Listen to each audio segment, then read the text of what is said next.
పొట్టిగా ఉన్న స్త్రీలకి కాన్పు కావడం సులువు కాదేమో అని కొందరు సందేహిస్తూ ఉంటారు. ఆయా స్త్రీల ఎత్తు బరువు మీద పుట్టబోయే శిశువు నార్మల్ గా పుడతాడా లేదా సిజేరియన్ గా పుడతాడా అని ఎంతో మంది అడుగుతూ ఉంటారు.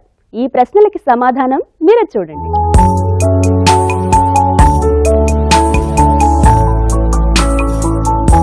గర్భం దాల్చిన స్త్రీలలో డెలివరీ ఏ విధంగా కాబోతోంది? డెలివరీ అయ్యే విధానం అది నార్మల్ లేదా సి సెక్షన్ అనేది ఆ స్త్రీల హైట్ మీద ఆధారపడి ఉంటుందా అంటే ఖచ్చితంగా ఉంటుంది. కానీ వారి బాహ్య రూపం మీద, వారి ఒడ్డు పొడవు మీద కాదు, కానీ వారి పెల్విస్ ఆకారం అలాగే పరిమాణం మీద, అలాగే గర్భస్థ శిశువు తల పరిమాణం మీద ఆధారపడి ఉంటుంది. పెల్విస్ అంటే స్త్రీలలో పునరుత్పత్తి అవయవాలకి హెడ్ క్వార్టర్స్ అన్నమాట. ఇందులోనే గర్భసంచి, దానిని సపోర్ట్ చేసే భాగాలు ఉండేది.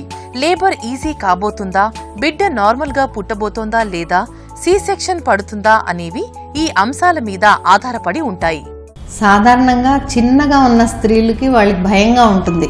కాన్పు సమయంలో మరి తుంటి ఎముక పరిమాణం ఎలా ఉంటుంది, పరిమాణం సరిగా ఉంటుందా, గర్భస్థ శిశువు బయటికి రావడానికి దారి సక్రమంగా ఉందా లేదా అన్న అనుమానం ఉంటుంది. కానీ చాలా విషయాల్లో నేచర్ ఈజ్ గ్రేట్. ఎందుకంటే చిన్న సైజులో ఉన్న స్త్రీకి సాధారణంగా బిడ్డ కూడా, గర్భస్థ శిశువు కూడా చిన్నగానే పెరుగుతుంది. దానివల్ల కాన్పు సమయంలో ఎటువంటి ఇబ్బంది లేకుండా.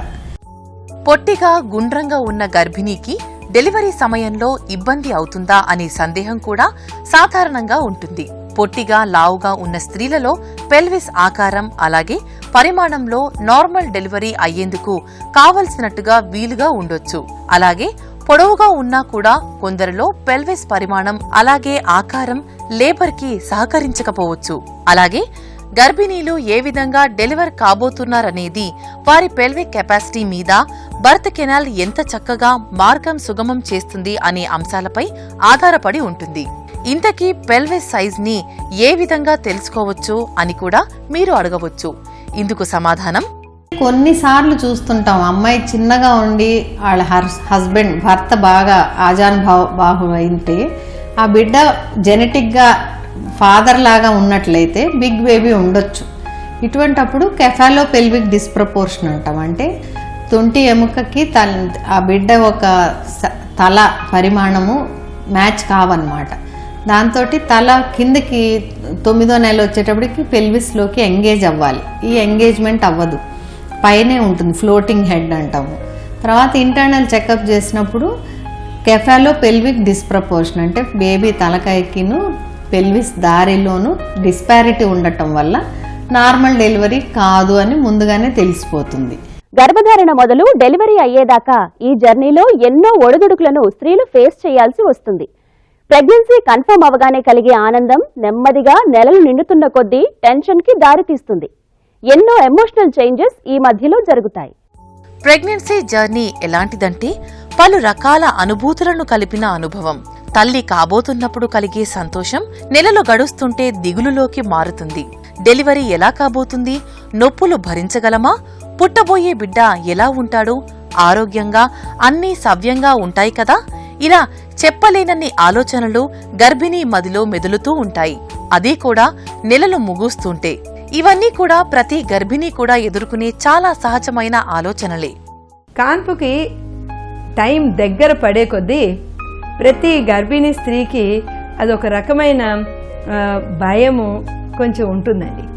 ఇంత ప్రీవియస్ నార్మల్ డెలివరీ అయిన వాళ్ళకి కూడా ఎక్కడో ఒక దగ్గర ఒక చిన్న దిగులు, భయం ఉంటుంది.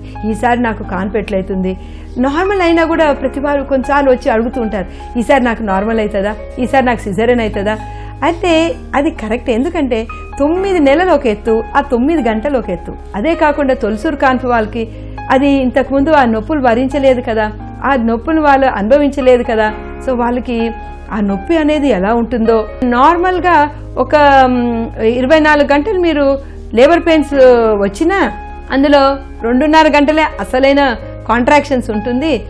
ఆ మధ్యలో మనకి భగవంతుడే ఆ నొప్పికి తట్టుకునేదానికి గ్యాపులు ఇస్తూ ఉంటాడు.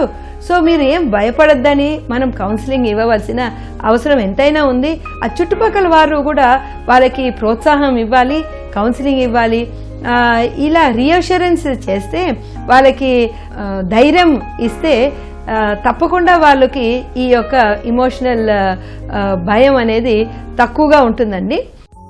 ప్రెగ్నెన్సీ 3వ ట్రైమిస్టర్లో మరపు కూడా రావచ్చు. ఇది కూడా ప్రెగ్నెంట్ ఉమెన్ ఎదుర్కొనే మానసిక మార్పులలో ఒక భాగం. ఇక మొదటిసారి తల్లి కాబోతున్న మహిళల్లో మరింత ఎక్సైట్మెంట్ చూడొచ్చు. అందుకే మానసికంగా దృఢంగా ఉండాల్సిన ఆవశ్యకత ప్రతి గర్భిణీకి ఉంది. ఇందుకు ఆమె భర్త, కుటుంబ సభ్యులు ఆమెకి పూర్తి సహకారం ఇవ్వాలి. ఆమె ఫీలింగ్స్ ని షేర్ చేసుకోవడం అన్నిటికన్నా ముఖ్యం.